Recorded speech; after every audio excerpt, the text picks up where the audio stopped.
Street light की काफ़ी समस्या है।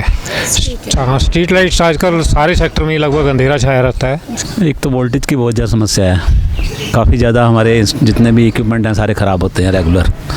और दूसरा पानी की समस्या काफ़ी बड़ी है यहाँ पे। तो रेज़ करना चाहते हैं water, sewerage, storm water drains, इन सब के लिए गवर्नमेंट का पहले ही रोड मैप है। कॉन्ट्रैक्टर को कॉन्ट्रैक्ट दिया जाता है, ग्राउंड पे काम नहीं होता है। हमने ये देखा है जो सिस्टम जो है ना वो एफिशिएंट नहीं है, सिस्टम एफिशिएंट नहीं है। प्रोसेस इतने बड़े हैं, एक 5,000 रुपये का काम भी एमसीजी नहीं करवा सकती। गुरुग्राम का सेक्टर 45 जो कि करीब 25 साल पहले कन्हई गांव की जमीन पर बसाया गया था, इतना अरसा गुजर जाने के बाद भी आज सेक्टरवासी मूलभूत सुविधाओं को तरस रहे हैं। समस्याओं को लेकर सेक्टरवासी कई बार आवाज उठा चुके हैं, लेकिन आज तक कोई सुनवाई नहीं हो पाई है। वहीं जब दैनिक भरोसा की टीम वहां पहुंची तब लोगों ने बताया कि सेक्टर में करीब 5,000 परिवार रहते हैं।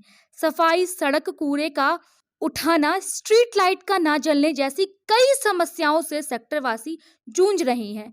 सेक्टर में 70% सड़कें खस्ता हाल में हैं। सड़कों पर बड़े बड़े गड्ढे और जलभराव के चलते लोगों का पैदल चलना भी मुश्किल हो रहा है। वहीं लोगों का आरोप है कि इको ग्रीन की गाड़ियां रोज नहीं आती, हफ्ते में एक बार ही कूड़े उठाने के लिए गाड़ी आती है, जिस वजह से जगह जगह कूड़े का ढेर लग जाता है। कई बार संबंधित विभागों में शिकायत दी, लेकिन आश्वासन के अलावा धरातल पर कोई काम नहीं हुआ। वहीं करीब 20 साल पहले इस सेक्टर में बूस्टिंग स्टेशन बना था, जो अब एकदम खस्ता हाल में है। नगर निगम ने 2 साल पहले कम्युनिटी सेंटर में एक नया बूस्टिंग सेंटर बनाया था, लेकिन आज तक वह शुरू नहीं किया गया। वहीं सेक्टर वासियों ने बताया कि सुरक्षा को लेकर कोई इंतजाम नहीं किए गए हैं। देर रात सेक्टर में चोरी भी हुई। साथ ही में उन्होंने बताया कि बिजली भी ठीक से नहीं आती। नमस्कार, आप देख रहे हैं मेरे साथ दैनिक भरोसा और मैं हूं आपके साथ राशिका। इस वक्त हम मौजूद हैं गुरुग्राम के सेक्टर 45 में। यहाँ हम जानेंगे, यहाँ के लोगों से जानेंगे कि यहाँ की जो ये वार्ड है, ये सेक्टर है, इसमें क्या कुछ समस्याएं जो है यहाँ के लोगों को सामना करना पड़ रहा है। आइए हम उनसे बातचीत करेंगे, क्या कुछ जो समस्याएँ हैं वो सामने निकल कर आ रही है। सर, आपका शुभ नाम? पवन कुमार गुप्ता। जी सर, ये बताएं, आप यहाँ सेक्टर में रहते हैं, क्या कुछ जो परेशानियां हैं वो सामने निकल कर आ रही हैं? परेशानियाँ तो आजकल काफ़ी चल रही हैं। जैसे अभी लेटेस्ट तो स्ट्रीट लाइट की काफ़ी समस्या है। हाँ, स्ट्रीट लाइट्स आजकल सारे सेक्टर में लगभग अंधेरा छाया रहता है। स्ट्रीट लाइट्स जल नहीं रही हैं, तो उसके बारे में जब हमने एमसीजी से कॉन्टैक्ट किया तो एमसीजी वालों ने हमें बताया कि जो पुराना कॉन्ट्रैक्टर था ICCL, उसके उन्होंने काम छोड़ दिया है। और वो काम भी क्यों छोड़ा, वो इसलिए छोड़ा कि एमसीजी ने उनकी पेमेंट नहीं की। ये एक बहुत बड़ी समस्या है। दूसरी समस्या रोड्स की समस्या है। रोड्स अंदर की भी और बाहर की भी, 18 मीटर रोड पे भी और 10 मीटर रोड पे भी काफ़ी समय से सब जगह गड्ढे पड़े हुए हैं। रोड बन ही नहीं रही है इधर, काफ़ी समय से कोई अटेंड ही नहीं कर रहा। फिर चोरी की समस्या है। चोरियां हर दिन किसी न किसी घर में आसपास यहाँ होती रहती है। उसके बाद लाइट की समस्या है।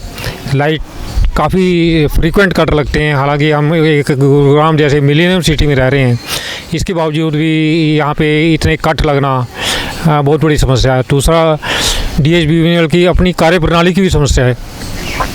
DHBVNL किसी का भी बिल को थोड़ा सा पेंडिंग होता है, बिना किसी नोटिस दिए वो उनको कनेक्शन काट देते हैं, विदाउट नोटिस दिए। अभी मेरे साथ भी एक ऐसा ही इंसिडेंट हुआ है कि मेरा इसी महीने की 8 तारीख को DHBVNL ने कनेक्शन काट दिया। तो आपको नोटिस नहीं दिया? कोई नोटिस नहीं दिया। DHBVNL कहता है कि हमने तो आपको बिल दे दिया, तो बिल में ही नोटिस होता है हमारा, और एक्स्ट्रा नोटिस देने की कोई जरूरत नहीं। कोई फ़ोन नहीं करते, कोई कनेक्ट नहीं करते। वो जिस ढंग से अपने मनमानी ढंग से वो काम करते हैं। सर, आपका नाम? राजेश आनंद। जी बताएं, सर ने बताया जैसे कि लाइट नहीं रहती है, कट जाती, स्ट्रीट लाइट नहीं है, उसको लेकर क्या कुछ जो परेशानियां हैं वो सामने आ रही है? एक तो वोल्टेज की बहुत ज़्यादा समस्या है, काफ़ी ज़्यादा हमारे जितने भी इक्विपमेंट हैं सारे ख़राब होते हैं रेगुलर। और दूसरा पानी की समस्या काफ़ी बड़ी है यहाँ पे। पानी की समस्या पानी की भी समस्या बहुत बड़ी है यहाँ पे, मतलब बीच में दो तीन कंटिन्यू पानी नहीं आया है। फिर आप कैसे मैनेज करते हैं? टैंकर्स वगैरह मंगा के या जैसे भी मतलब अरेंज होता है। तो आपने कभी इसको लेकर शिकायत दर्ज नहीं की कि हमारे यहाँ पानी की दिक्कतें आ रही हैं? ऑनलाइन सारे मेंबर्स करते रहते हैं शिकायत, लेकिन उसका कोई समाधान नहीं होता। बिल्कुल। सर आपका नाम? मेरा नाम अश्विनी दाबड़ा है, मेरा नाम बताइए। जी सर बताइए, क्या कुछ परेशानियाँ जो है बारिश के दिनों में अक्सर देखने को मिलती हैं? देखिए, सो की एक बात है, जैसे सब सर ने बताया है बात, सो की एक बात है कि शासन और प्रशासन पूरी तरह से ध्वस्त है और उनको सब पता है कि क्या कर रहे हैं क्या नहीं करना। मुझे ऐसा लगता है कि हम लोगों में एकता की कमी है। हम लोग अपने घर में बैठे बैठे व्हाट्सएप पे काम कर देंगे, व्हाट्सएप पे सब कुछ हो जाएगा, मगर अगर किसी को बोलें वहाँ धरना प्रदर्शन करने के लिए या कुछ जाने के लिए, no one will have the time to go. लेकिन ऐसा नौबत क्यों आए जो आप धरना प्रदर्शन करें तभी प्रशासन हमारा बात सुने?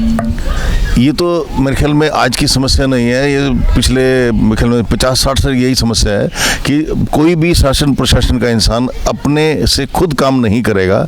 अगर एक दो कोई करेगा भी तो वो ये करेगा कि मेरी नौकरी ना चली जाए, जो मेरे को आमदन हो रही है वो कैसे बंद ना हो जाए। सिर्फ ये है, ये सब चक्कर है। अगर हम एक हो जाएंगे, हम उनके जाके घर पे उनके ऑफिस में जाके बैठेंगे तो उनको काम करना ही पड़ेगा। दूसरे के ऊपर समस्या नहीं है, समस्या हमारे में है, जहाँ तक मुझे लगता है। जी सर, आगे मैं सर से कंटिन्यू करना चाहूँगी, सेम टॉपिक रहेगा। सर ने कहा धरना प्रदर्शन करेंगे। अक्सर देखा गया है अभी आशा वर्कर्स, चाहे वो हरियाणा के पहलवान हो, काफ़ी लंबे समय तक धरना प्रदर्शन के बावजूद भी प्रशासन शासन इनकी बात नहीं सुनती। तो क्या आम जन जो धरना प्रदर्शन करेंगे उनकी कार्रवाई होगी? उनके वो बहुत डिफरेंट तरह के इश्यूज़ हैं। हम जो रेज करना चाहते हैं, water, sewerage, storm water drains, इन सब के लिए गवर्नमेंट का पहले ही रोड मैप है। कॉन्ट्रैक्टर को कॉन्ट्रैक्ट दिया जाता है, ग्राउंड पे काम नहीं होता है। जैसे हमारे सेक्टर 45 में इस साल स्टॉर्म वाटर ड्रेन्स की क्लीनिंग ही नहीं हुई। एस्टिमेट बनता है, उसको बनाने में 8 महीने लगते हैं, अप्रूवल ही नहीं होता है। प्रेशर बिल्ड करने के लिए ये हेल्प करता है। ऐसा नहीं है कि भाई कि धरने प्रदर्शन करने से काम नहीं होते, वो एक पार्ट है, मतलब कि वो सिस्टम को पुश करने का। सिस्टम को अगर प्रशासन को कान में बात डालनी हो तो एकमात्र ऑप्शन बचता है जनता, आम जनता के पास, लोगों के पास कि धरना प्रदर्शन करें। नहीं, देयर आर मल्टीपल ऑप्शंस। मैं खुद भी आरडब्ल्यू में जनरल सेक्रेटरी हूँ। हमारी गवर्निंग बॉडी की टीम भी एडमिनिस्ट्रेशन से कंटिन्यूस टच में रहती है और हम उनको पुश करते रहते हैं। लेकिन डेफिनेटली लोगों का अगर और सहयोग मिले तो और डेफिनेटली प्रेशर बिल्ड किया जा सकता है। अब इस पार्क में आप देखोगे रेन वाटर हार्वेस्टिंग सिस्टम है। हमारे सेक्टर में 10 रेन वाटर हार्वेस्टिंग सिस्टम है। बारिश आगे अब जाने को है, इस साल वो साफ़ ही नहीं हुए। तो एडमिनिस्ट्रेशन की बहुत सारी ऐसी चीज़ें, वाटर टैंक की क्लीनिंग है, 5-5 साल में एक बार ही होती है। गवर्नमेंट का एक सेटअप होना चाहिए कि एवरी ईयर ये एक्टिविटीज़ हमने करनी है, बिना रिक्वेस्ट लेटर के, बिना कुछ सोचे समझे, वो अपने आप हो जानी चाहिए। पानी का टैंक साफ करवाने के लिए उसके लिए कोई लेटर थोड़ी चाहिए, स्टॉर्म वाटर को ठीक करवाने के लिए लेटर थोड़ी चाहिए। बच्चे को भूख लगता है, बच्चा रोता है, तभी तो उसको खाना दिया जाता है। तो आप अभी कॉन्ट्राडिक्ट कर रहे थे कि आप धरना प्रदर्शन करने की क्या जरूरत है, अपने आप ही कर लेगी। अब आप कह रहे हो कि बच्चा जब तक रोएगी। नहीं सर, आपने कहा ना, उस बात पे मैं बोली, प्रशासन तभी सुनेगा जब कोई बोलेगा। हमने दुनिया जहाँ के लेटर लिखे हुए हैं, अगर आपके पास टाइम है, अगर आप ये दिखा सकते हो, तो ये हमारा ये है डीजी नंबर है 66। ये 10 और 12 मीटर की रोड कारपेटिंग होनी है हमारे सेक्टर में। ये 1 साल से ये फाइल चल रही है। उसके बाद अगली फाइल है 18 मीटर रोड रीकारपेटिंग की, 1.4 करोड़ का टेंडर है। ये 1 साल से ये भी ऐसे ही ऑन रिकॉर्ड चल रही है। हमारे सेक्टर में नए स्टॉर्म वाटर ड्रेन डलने हैं, उसकी डीजी नंबर है 00039। ये भी भगवान भरोसे है। ये तो हम इतना फॉलो अप करते हैं, मेरे पास फाइल नंबर्स हैं किस एक्टिविटी का और क्या स्टेटस है। अगर आप देखोगे तो कहाँ पड़ा है ये भी हमारे को पता है। अगली बार जाओगे 147 है, स्टॉर्म वाटर ड्रेन्स का है, इसको सफाई होने के लिए टेंडर ओपन हो गया है। 86 नंबर है जिसमें वर्क लोड हो गया है, जिसमें स्टॉर्म वाटर ड्रेन के सीवरेज ढक्कन जो चेंज होने हैं, ये टेंडर एलोकेट हो गया है। एलोकेट होने के बाद भी कॉन्ट्रैक्टर काम नहीं करता है। ये ब्लू लेटर है, इसको ऑलरेडी एलोकेट हो चुका है, एलोकेट हुए 1 महीना हो गया। We have the contract copy also. अगर आप कहोगे डी सिल्टिंग के लिए एस्टीमेट बना हुआ है, डीजी नंबर 12 है, लेकिन these are like lot of things which we can talk about. तो आरडब्ल्यू के पर्सपेक्टिव से तो हम रेज कर ही रहे हैं, ऐसा नहीं है, लेकिन हमने ये देखा है जो सिस्टम जो है ना वो एफिशिएंट नहीं है। सिस्टम एफिशिएंट नहीं है, प्रोसेस इतने बड़े हैं। एक 5,000 रुपये का काम भी एमसीजी नहीं करवा सकती। जब आप इतना भी आप अपने एम्प्लॉयज़ को एम्पावर नहीं करोगे, कोई 5-10 हज़ार रुपये का काम भी एसडीओ एक्सीएन अपने लेवल पे नहीं करवा सकता, तो बेसिकली क्या ही मतलब कि फिर तो वो एक सिर्फ नाम के एक्सीएन रह गए हैं। आप सिस्टम की बात कर रहे हैं, पूरे गुड़गांव में स्ट्रीट लाइट का ईएसएल के पास कॉन्ट्रैक्ट था रिपेयर एंड मेंटेनेंस का, करेक्ट। गवर्नमेंट उनको साथ ही अपना पेमेंट नहीं सेटल कर पा रहे, दोनों वो गवर्नमेंट ऑर्गेनाइजेशन है, वो भी ईएसएल भी एक गवर्नमेंट ऑर्गेनाइजेशन है, अंडरटेकिंग है, वो भी सॉल्व नहीं कर पा रही है। ESL every year insurance premium पे करता है जो स्ट्रीट लाइट चोरी हो जाती हैं। सेक्टर के अंदर 50 स्ट्रीट लाइट चोरी हो चुकी हैं, जिसकी details with the pole numbers and the location of the lights हमने एमसीजी के एक्सीएन ईएसएल डायरेक्टली शेयर किए, 8 महीने हो गए हैं, वो एफआईआर तक नहीं कर पा रहे हैं। तो सिस्टम का ही प्रॉब्लम है, वेरी ऑनेस्ट। और अनफॉर्चुनेट ये है, जैसे अश्विनी डाबरा जी ने कहा, जैसे लोग होंगे वैसा ही राजा होगा। जब हम कहीं नहीं जाएंगे, हमारे में से कोई ऑनलाइन कंप्लेंट नहीं करना चाहता, सब व्हाट्सएप के ग्रुप के ऊपर हम सोचते हैं कि गार्बेज ना उठे तो यहाँ लिख दें। हमें भी थोड़ा सा, क्योंकि हमने भी जब सीनियर एडमिनिस्ट्रेशन से बात किया, वो यही कहते हैं, अरे कोई कूड़े की तो कोई कंप्लेंट ही नहीं है। हम कहते हैं कि कूड़ा उठता नहीं है, वो कहते हैं कोई कंप्लेंट ही नहीं है सिस्टम में, क्योंकि आज के दिन वो पुराने वाला सिस्टम नहीं रहा कि कागज़ पे लिख के आओगे तो कंप्लेंट होगा। ऑफिसर ऑनलाइन बैठता है, उसके पास वेब पोर्टल है, वहाँ पर एक क्लिक करता है, सेक्टर 45 की ओपन स्ट्रीट लाइट कंप्लेंट्स कितनी है, वो देखता है यार 5 ही हैं, वो कहता है चलो यार 5-6 तो चलती रहती हैं, इतनी तो रहेंगी। तो थोड़ा सा विद रेजिडेंट सपोर्ट हम डेफिनेटली इंप्रूव कर सकते हैं सिस्टम को और पुश कर सकते हैं। देखो इट्स दोनों तरफ से है, ऐसा नहीं है कि गवर्नमेंट का ही हमारी भी रिस्पॉन्सिबिलिटी है, हमारी भी अकाउंटेबिलिटी है, हमें भी पार्क अच्छे से मेंटेन करने हैं, हमें भी सफाई अपने आप रखनी है, करेक्ट। हम हमेशा ये कहें कि एमसीजी ये कर दे, डीएचवीबीएन ये कर दे। मैं देखता हूँ कई हमारे स्ट्रीट लाइट्स मैनुअल हैं, हमारे रेजिडेंट उसको बंद करने में भी हिचक करते हैं, वो कई बार दिन में चलती रहती हैं। तो थोड़ा सा हमें भी अपनी रिस्पॉन्सिबिलिटी और अकाउंटेबिलिटी टुवर्ड्स ए नेशन लेना पड़ेगा। सब चीज़ें हम सरकार पे, गवर्नमेंट पे, एडमिनिस्ट्रेशन पे नहीं छोड़ सकते। It is a collaborative effort, definitely उनका एक रिस्पॉन्सिबिलिटी है which they are failing to deliver, but as a resident सफाई थोड़ा बहुत अपने आसपास हम भी क्लीनिंग ड्राइव कर सकते हैं, अपने आप कर सकते हैं, वी आर कैपेबल एनफ। तो थोड़ा सा आत्मनिर्भर बनना पड़ेगा। Thank you. जी सर आपका नाम? ओम प्रकाश यादव। जी सर बताएं, क्या कुछ गर्मियों के दिन में क्या कुछ परेशानियाँ आती है, क्योंकि पेड़ पौधा है, हवे चलते हैं, तमाम तरीके की चीज़ें हैं जो सामने आती है, उसको लेकर? गर्मी में तो लाइट की तो समस्या रहती है, लाइट की। और पानी की देखो कुछ टाइम के लिए आती है समस्या, गर्मी में हमेशा आई है, ये तो शुरू से होता है, पर उसके बावजूद भी कोशिश ये रहती है कि उसको मैनेज कर लिया जाता है। काफ़ी जैसे पीछे कोई लाइन में गड़बड़ होगी, उसको ठीक कराना है, या पीछे किसी टैंक में गड़बड़ होगी, उसको रिपेयर कराना है, उसके भी तो उसके लिए ना शट डाउन लेना पड़ जाता है। तो ये जो काम करने वाला है, एमसीजी डिपार्टमेंट है या वो है, दोनों डिपार्टमेंट है जो वो काम करते, तो वो शट डाउन बीच बीच में लेते रहते हैं। ये मान लो एक दिन शट डाउन हो गया तो वो 2 दिन समस्या रहेगी, तो उसको सफ़र करना पड़ता है रेजिडेंट। उसके लिए ये एडवांस में प्लान नहीं कर पाते, उसमें ना तो कंटिन्यू 2-4 घंटे एक्स्ट्रा पानी पहले ही चला दिया जाए ताकि फिल हो जाए वो सारा सिस्टम, अपने टैंक भी भर जाए वो, तो ये ठीक हो सकता है। हमें थोड़ा सा उसमें ये जागरूकता वाली बात आती है, क्योंकि हम भी हमने जब यूँ पता है हमें कल समस्या आने वाली है तो हम अपने टैंक को ही नहीं भरते, हमारा टैंक खाली रहता है। जब उनको ये देखे कि यार कल पानी नहीं आया तो तब टैंक को भरने दो, फिर वो हमारे को व्हाट्सअप भी करते हैं, फिर एमसीजी को कंप्लेंट भी जाती है। तो ये है, अवेयरनेस बहुत ज़रूरी है, उसके लिए हमें थोड़ा सा खुद भी सोचना पड़ेगा।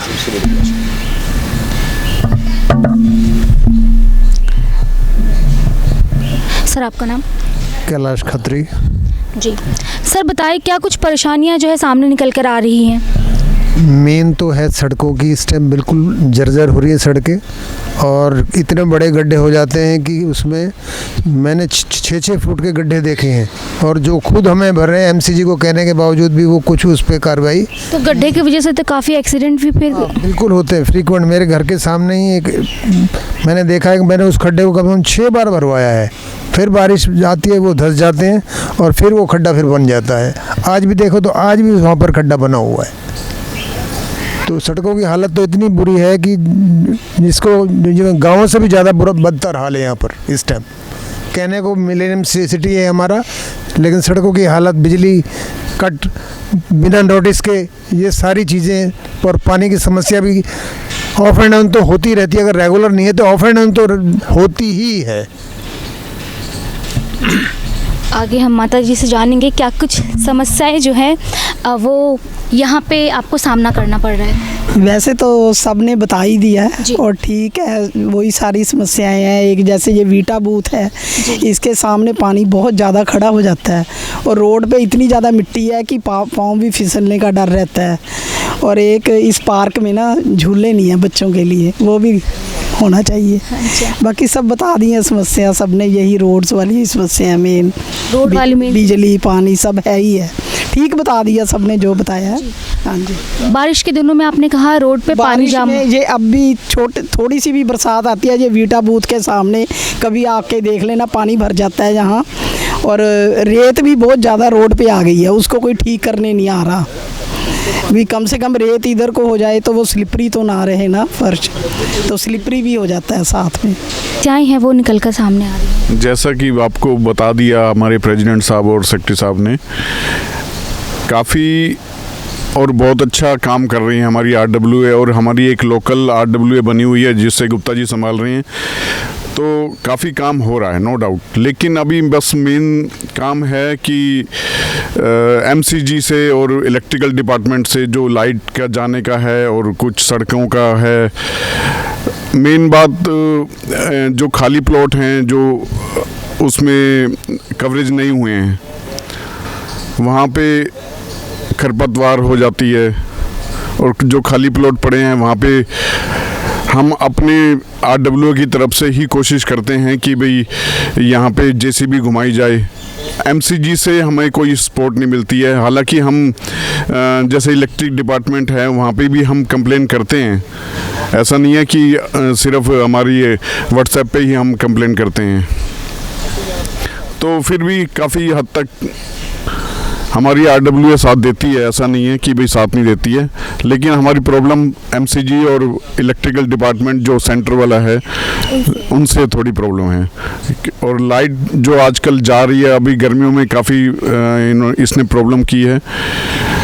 बाकी hope for the best. Thank you.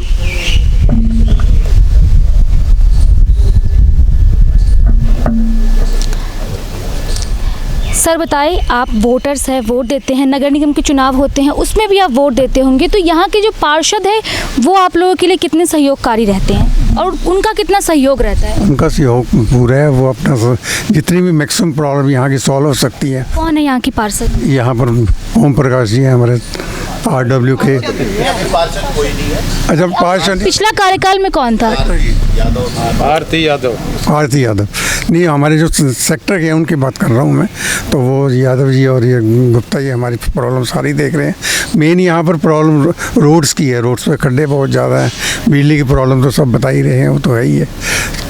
काफ़ी कट दिन में लगता है और लाइट जाती है, और बरसातों में पानी खड़ा होता है जिसकी वजह से स्लिपरी हो जाती है, सारी मड आ जाती है सड़कों पर। तो वो भी सारा प्रॉपर लोकल अरेंजमेंट है जो हम करके उसको ठीक कर रहे हैं। उसी की वजह से जी सर, ये बताइए प्रशासन की तरफ से क्या सहयोग रहा, क्योंकि सेक्टर है तो सिक्योरिटी को लेकर के तमाम चीज़ें वहाँ कैसी रहती है? ऐसा तो कोई नहीं है, कोई हमने तो अपनी सिक्योरिटी लगाई हुई है यहाँ पे। कोई PCR का एक बार चक्कर वगैरह या फिर कुछ भी नहीं, वो नहीं लगता। हमने तो देखा नहीं कभी। बिल्कुल। आप बताएं सर,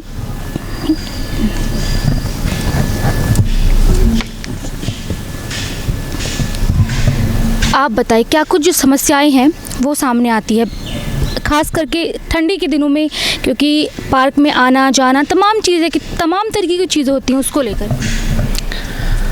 ठंडी सर्दी का ऐसा कुछ, गर्मी का कोई इशू नहीं है कि ठंड में अलग प्रॉब्लम है। ये होती है ना गर्मियों में पानी का, बारिशों में पानी जमा हो जाता है, इन सब चीज़ों का। वो तो पानी तो जैसे मैडम ने बताया, एक दो पानी तो बहुत थोड़ी सी बारिश में ही खड़ा हो जाता है। और आजकल जो मेन प्रॉब्लम्स आ रही हैं, जैसे बिजली 4-5 घंटे 6 घंटे, कुछ भी थोड़ी सी बारिश हुई, थोड़ी सी हवा आंधी आई और लाइट कट ऑफ।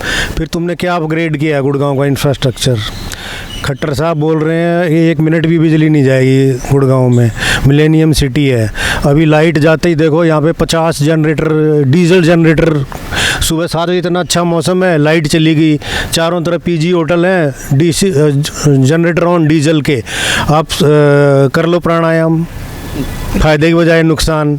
चारों तरफ बदबू आती है डीजल की, इतने सब जगह, और वो बैन हो रहे हैं 1 अक्टूबर से, या क्या कुछ न्यूज़ आई थी ये डीजल के जेन सेट बैन कर रहे हैं सितंबर से, गैस के होने चाहिए, क्या इम्प्लीमेंटेशन है?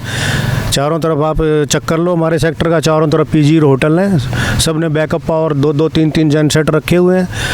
लाइट जाती है, आप पोल्यूशन लेवल देखो यहाँ पे, उसकी तरफ तो कोई बात ही नहीं करता। रोडों के गड्ढे वड्ढे, एक्सीडेंट हो जाए, मोटरसाइकिल वाला गिर जाए, कभी जियो वाला खोद रहा है, कभी एयरटेल वाला खोद रहा है, हर बंदे को अलग अलग परमिशन है। जैसे वो भाई साहब ने बताया 6-6 फुट के गड्ढे पड़े हुए हैं, मोटरसाइकिल वाला मतलब मोटरसाइकिल और वो दोनों गायब हो जाते हैं, पता ही नहीं चलता कहाँ गए। तो ये और चोरियाँ हो रही हैं। चोरियाँ हो रही हैं? हाँ, यहाँ भी रात को हो गई, इसी रात को हुई है 1910 में, ये सामने वाइट वाला, पूरी रात। पुलिस को इन्फॉर्मेशन या फिर पुलिस इन्फॉर्मेशन, अभी बेचारा आएगा, वो यहाँ रहता नहीं है, सैटरडे संडे का भी आता है। पुलिस पिकेट नहीं है कोई आसपास, कोई रात के लिए कोई उनकी कोई पिकेट होती है, कोई नहीं है। तो ये बाकी प्रॉब्लम तो बता ही दी है सभी ने। सर ये बताइए क्या कुछ परेशानियां हैं जो सामने आती हैं? ये देखिए पॉश एरिया है गुड़गांव का, हुड्डा का सेक्टर है, और यहाँ पे बहुत हाई फाई लोग रहते हैं। जिस हिसाब से इंफ्रास्ट्रक्चर है वो बहुत ही पुअर है। सबसे पहले आउटर रोड पे चले जाएं तो ट्रैफिक जाम मॉर्निंग इवनिंग बहुत बुरा हाल है। आपको वहाँ निकलने के लिए 10-15 मिनट लगते हैं रेड लाइट पे, रमाडा के सामने, उधर आरडी सिटी के सामने। अंदर रोड आएंगे, रोड की खस्ता हाल, 1-1 फुट 4-4 फुट के गड्ढे पड़े हैं। अगर बारिश हो जाए ज़रा सा तो उसमें पानी भर जाता है, मोटरसाइकिल वाले डंप करके गिरते हैं, कोई भी गाड़ी व्हीकल फंस जाती है, और दुर्घटना का पूरा खतरा बना रहता है लोगों को, एक्सीडेंट होने का, कि कुछ किसी चोट लग जाए, कुछ भी हो जाए। और अंदर आइए, स्ट्रीट लाइट का बुरा हाल है, शाम होते ही अंधेरा हो जाता है, चोरियां बढ़ जाती हैं। कई जगह कई दिनों से स्ट्रीट लाइट नहीं जल रही है, कई बार कंप्लेन कर चुकी हूँ, उसके बाद भी कोई सुधार नहीं होता। उसके बाद और अंदर आएंगे, पेड़ बड़े हो गए, इनकी प्रूनिंग की आवश्यकता है। ज़रा सी हवा चलती है, लाइट चली जाती है, ब्रेकडाउन 4-4, 5-5 घंटे का होता है। इसके लिए कोई सुनवाई नहीं, हम कंप्लेन पे कंप्लेन करते रहते हैं। कभी पानी नहीं है, कभी बिजली नहीं है, कभी रोड ख़राब है, कभी कुछ है, चोरियाँ इतनी सारी हो रही हैं, बट प्रशासन सो रहा है एकदम आँख बंद करके। इतनी समस्या इस पॉश एरिया में, ये हाल है, ये जानिए। ऐसे ही कूड़ा उठाने का वाले, कभी गाड़ी आती है, कभी नहीं आती है। कूड़ा ऐसी प्लॉट, खाली प्लॉट्स में पड़ा हुआ है, लोग जहाँ मर्जी है वहीं डंप कर देते हैं। ये सेक्टर का हाल है जी, बहुत सारी समस्याएं हैं। मतलब जिस तरह का समस्या का एक हल है जी, गाँव जितना बड़ा खट्टर साहब को हर हफ्ते एक पॉकेट में एक समस्या का सिर्फ एक हल है। खट्टर जी को हर पॉकेट में एक हफ्ता उनको बोलो 1 महीने के लिए रहने के लिए तब ठीक हो जाएगा। अरे सर वो तो कहाँ, महीने में 1 दिन तो आते हैं, या फिर आने के लिए कह दो। नहीं सिर्फ नहीं, एक हफ्ता बोलो, नहीं उनको जाने नहीं देंगे ना, एक बार आ जाए यहाँ पे, जाने नहीं देंगे। गुड़गांव सिटी राउंड ले जाए, सिर्फ वो आ जाए एक बार। गुड़गांव के खट्टर साहब के अंडर है ना, खट्टर साहब is in charge of Gurgaon district. जितने भी प्रोजेक्ट्स चलते हैं खट्टर साहब इज पर्सनली मॉनिटरिंग। भाई देखो, ऐसे नेता तो पढ़ा लिखा ही होना चाहिए। अगली बार हम चुनेंगे तो हमारा नहीं, तो फिर अगली बार किसे चुनेंगे आप? फिर एक बार खट्टर की सरकार, या फिर कोई आप अच्छा कैंडिडेट किसी और को देखना चाहते हैं? सबसे पहले मैं चाहूँगा कि हमारी RWA या सेक्टर 45 जहाँ हम रह रहे हैं वो एक हो जाए। वो एक होगा, यहाँ पे सारे काम होंगे। वो लोग डिस्ट्रीब्यूशन करते रहते हैं, अपनी बातों से लोगों का एक दीवार खड़ी करते रहते हैं, तो इसलिए हमारे काम नहीं होते। अगर हम सारे एक होंगे, उनको पता है हाँ यहाँ पे इतनी हमारी वोटिंग है, वोटर्स हैं यहाँ पे, तो उनका तो मतलब पिताजी भी काम करेगा और ये सच्चाई है। नगर निगम के चुनाव होने वाले हैं, कभी भी हो सकते हैं, 2-4-6 महीने में जब भी हो, तो आप क्या चाहते हैं नगर निगम में किसकी सरकार आए जो बेहतर काम कर सके? देखिए, बेहतर काम तो अगर आप सोचेंगे कोई भी नहीं करेगा। इस देश में 70 साल के ऊपर हो गए हैं, कोई बेहतर काम नहीं होगा। आप बेहतर हो जाएंगे तो काम बेहतर हो जाएगा। मतलब खुद को ही बेहतर करना होगा। खुद को, हमारे देश में तो और कुछ है ही नहीं। प्रधानमंत्री ने बोल दिया कि आत्मनिर्भर बन जाओ, इससे बड़ी बात क्या बोलेगा वो? इससे बड़ी बात तो हो ही नहीं सकती ना कि आप आत्मनिर्भर हो जाओ, अपने आप करो सारे काम। आप देखिए, अब जो भी आप काम कर रहे हैं, किसी भी काम के अंदर अगर आपको कुछ बिना पैसे दिए लिए कोई अगर बिना जूते घिसे काम हो जाए, मुझे बता दो, एक जगह बता दो। अभी सबने बताया, गुप्ता जी से बात शुरू हुई थी, सिर्फ समस्याएं समस्याएं समस्याएं और कुछ भी नहीं है। तो इट इज़ बेटर कि अपने आप को ठीक कर लो, एक हो जाओ। अपने सारे जो हम लोग आजकल जो चल रहा है, जैसे पावा जी ने बताया कि हिंदू मुसलमान जो चल रहा है, या जिसकी वजह से पुलिस प्रशासन या शासन जो भी है मतलब काम नहीं कर पा रहे हैं, ये सब हमारी ही क्रिएशन है। वो भी तो हमारे जैसे है ना, जो लड़ रहे हैं, वो अलग तो नहीं है। लड़ाया जा रहा है वो ये है कि थोड़े बहुत अनपढ़ लोग इस बारे में ज़्यादा व्हाट्सएप के ऊपर आ जाता है, चीज़ों को उसके ऊपर फॉलो करते हैं। एक हो जाओ, ज़्यादा अच्छा है। हमारे यहाँ अगर आप देखिए कितने आदमी आए, देखिए जरा कैमरा घुमाइए, कम से कम 250-300 लोगों ने मैसेज देखा है, ये कम से कम आए कितने आदमी। हम बात कर रहे हैं ये एमसीजी नहीं काम कर रहा है, आईएएस नहीं काम कर रहा है, मैंने भी खट्टर का नाम ले दिया, सब ऐसी है, सब ऐसी हैं। जी भी एक बड़ी समस्या है। जैसे इस पॉकेट में हमारे कम से कम 250-300 लोग रहते हैं जी। और इस पॉकेट में किसी को कोई समस्या होती है वो हमें फ़ोन कर देता है, ठीक है नहीं, कि ये मेरा ये काम नहीं हुआ। लेकिन अब हमने मैसेज डाला ग्रुप में कि आप यहाँ इकट्ठा हो जाइए, तो कुछ लोगों को तो बार बार टेलीफोन करके भी बुलाना पड़ा, और बाकी लोगों में इतनी अवेयरनेस नहीं है कि भी हमने समय पे वहाँ पे पहुँचना है। तो ये सबसे बड़ी समस्या है। यूनिटी तो सबसे बड़ी समस्या है, जैसे कि डॉक्टर साहब ने भी कहा कि यूनिटी होना सबसे बड़ी समस्या है, कि हमारे आपस में ही यूनिटी नहीं है, जिसके कारण कि इतना गुरुग्राम एक तरह से मिलेनियम सिटी है, यहाँ पर समस्याएं होनी चाहिए। इतना अच्छा रेवेन्यू यहाँ से जनरेट होता है, तो बताइए क्यों नहीं होती यहाँ की ज़्यादा टैक्स कलेक्शन, ज़्यादा टैक्स कलेक्शन यहाँ इतनी रेवेन्यू जनरेट होता है, बट इवन देन कुछ काम नहीं हो रहे यहाँ पे। तो शायद कमी हमें भी इंट्रोस्पेक्ट करना चाहिए कि हमारी कमियाँ कहाँ हैं। मिलेनियम तो है ना, चीज़ें नाम के आगे लग गया तो बस नहीं, मिलेनियम ठीक बोल रहे हैं। हाँ। मिलेनियम का अगर उसको एलाबोरेट करो, थोड़ा सा बड़ा करो, तो मिले ना मिले। अच्छा हाँ, मिले ना मिले, मिलेनियम है ना, वो मिले ना मिले, पुलिस मिले ना मिले, सर्विसेज मिले ना मिले, मिलेनियम खुद वो बोलते हैं बेचारे, वो तो खुद कह रहे हैं, हमें नहीं समझना चाहते। जब हमें पता लग जाएगा, हमें समझेगा भी मिले ना मिले, मिलेनियम का मतलब यही है। वो खुद कह रहे हैं बेचारे, इससे ज़्यादा क्या बोले वो।